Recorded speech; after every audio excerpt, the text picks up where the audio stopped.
In this walkthrough, I will set up Inducty for an Australian business. From free trial sign up to adding employees and sharing the company code. Step 1, create your organization at inducty.com/signup. Enter your business name, email, and password. Start a work, health, and safety style policies load automatically. Step 2, sign into your organization dashboard.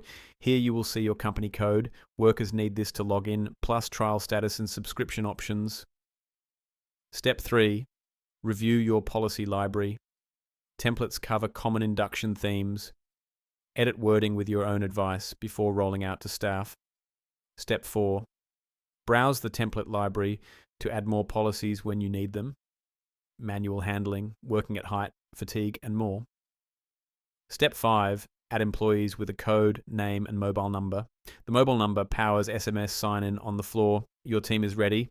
Share inducty.com/login and your company code. Start your free trial at inducty.com.